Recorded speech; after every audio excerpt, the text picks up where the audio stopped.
That's another great thing with this, YouTube and Instagram, and it's just like you don't need anybody to tell you you can or can't do it. You can do it. You just got to do it. You got to put in the time.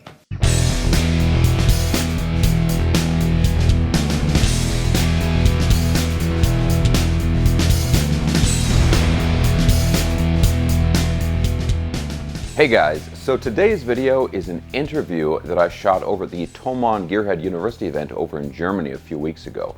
This interview is with guitarist and YouTuber Pete Thorn. Now Pete is in a really cool position because he's not only a really successful YouTuber, but he's also done a lot of touring and a lot of really successful band projects.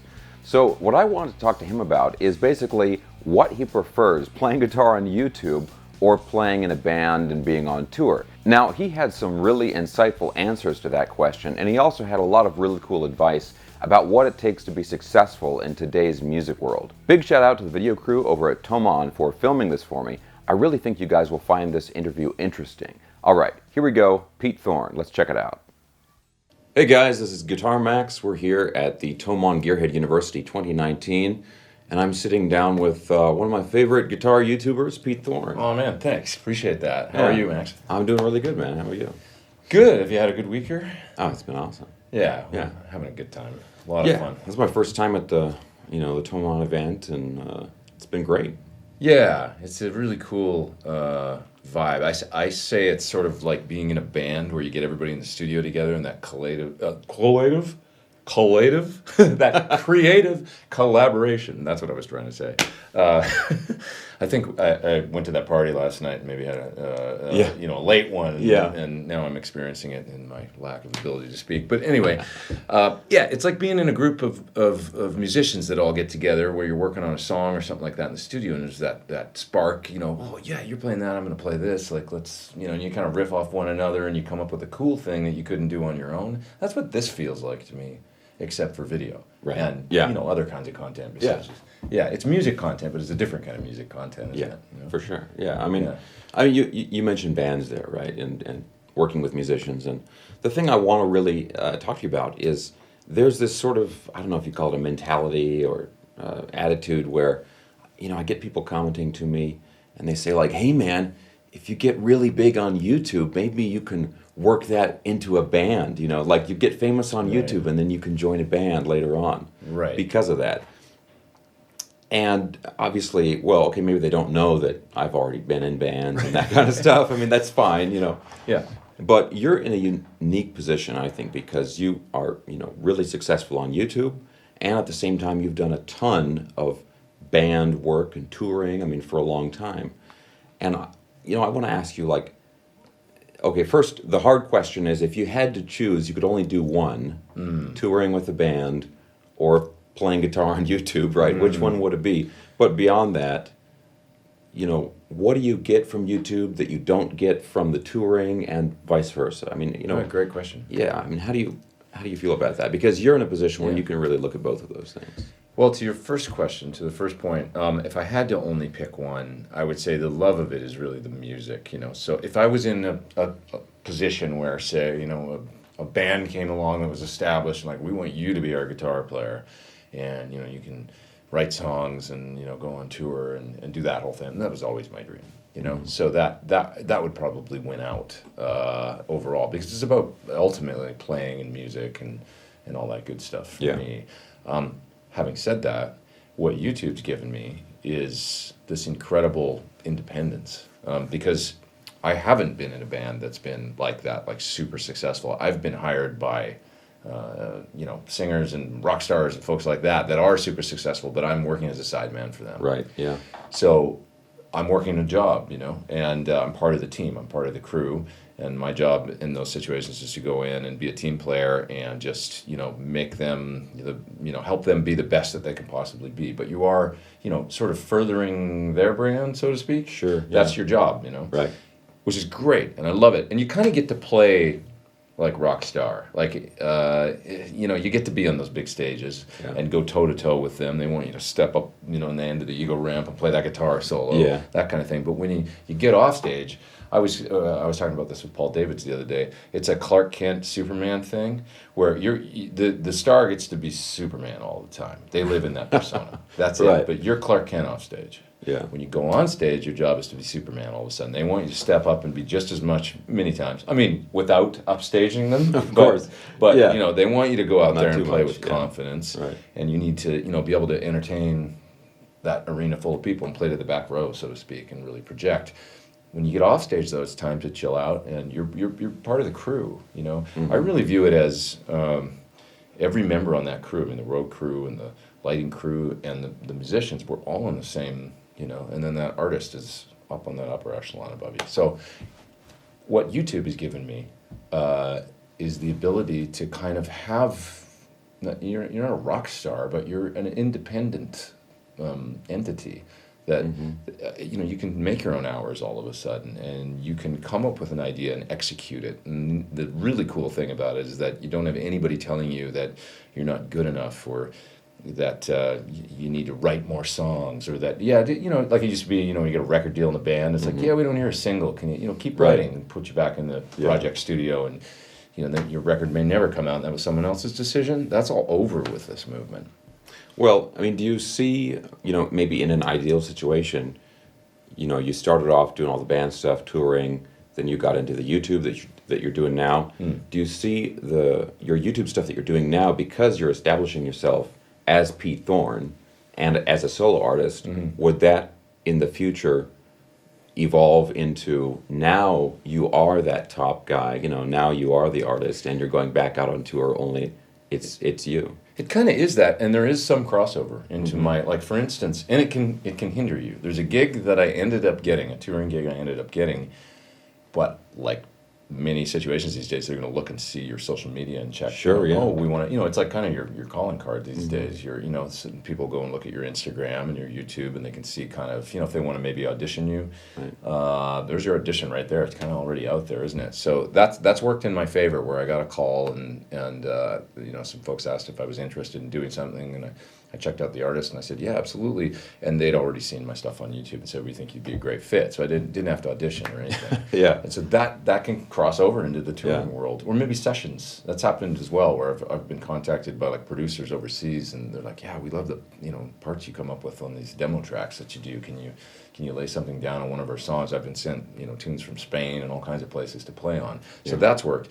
There was one gig though that they saw me on YouTube, and they're like, oh, he's too rock, and they wanted somebody that could play atmospheric, kind of spacey stuff. Which I'm sure you could do. Well, so a friend of mine said, you can do that too, just audition. But it had to come from a pal of mine that knew the people that were putting together the audition.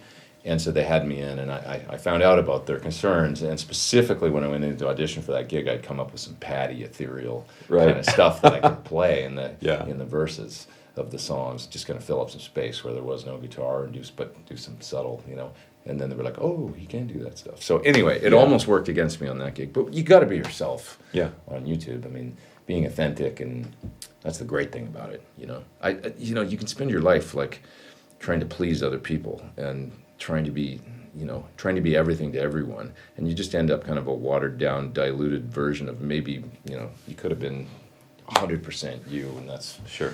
As I get older, this is really what my album Guitar Nerd that came out in 2011 was all about, because I was sort of tired of being on that treadmill of like trying to please the record company or get a record deal, and so I call it Guitar Nerd because I considered myself kind of a nerd when I was a kid.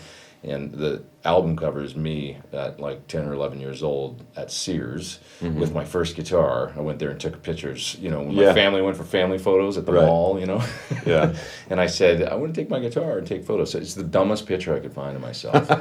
I was guitar crazy then. So it's like, there I am. And I just put the stupidest picture of myself I could find on the cover of my record, as opposed to like trying to look cool and trying to, be I just thought this is, it's really kind of like a statement that like this record's about what I want to do for a change. It's just like I didn't really care if anybody got it or liked it or actually bought it or anything. I just tried to make the best record for me that I could.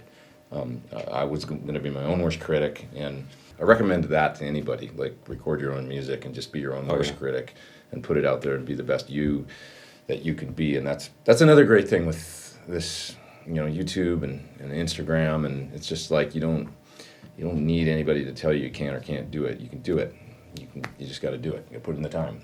Yeah, I mean, I think about people who are starting out now playing guitar and they've got some motivation to achieve some kind of success. Yeah. And when I first started out, it was, oh yeah, I want to be a rock star, right? Sure. I want to be playing on these huge stages and sell millions of albums. The classic aspirations. Yep. But during my 20s, like, the music industry radically changed. Shifted. Yeah, and so now that goal, A, it's not as realistic as it used to be for a variety of reasons. Yeah.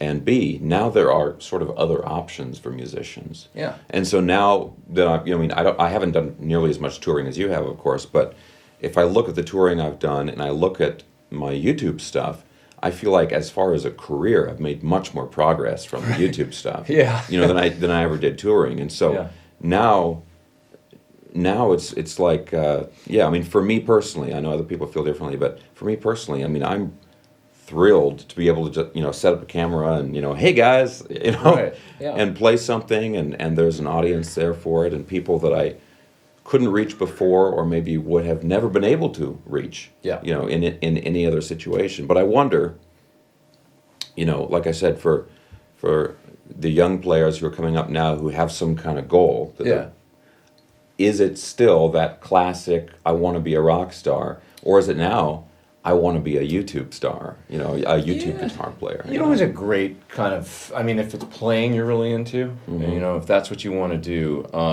sort of the pinnacle of a modern success story, I think, is probably Mateus Sato, because, I mean, he started out making those back when you could only do 15 seconds on Instagram. Right. And he became a massive Instagram guitar star simply by playing incredible stuff. Yeah. It was so pure, and it's as to the core as you can get, and cut out all the crap. It's just him and his, and I think he was probably in Brazil when he started. Yeah, I believe so. Yeah, and he just played beautifully, and now he's goes to Japan or to South Korea or to to his home Brazil. He can go do whole tours on his own, clinic tours, and also he's been doing I think recently he just did a Japan tour with a full band, and he has great you see pictures of him on Instagram with a big it's not a massive crowd, but he's built the thing where he can tour on his own. I mean, right. it looks like he's playing 500 to 1,000 seaters or something like that, and filling those places up and playing his music. And totally from scratch. It wasn't that he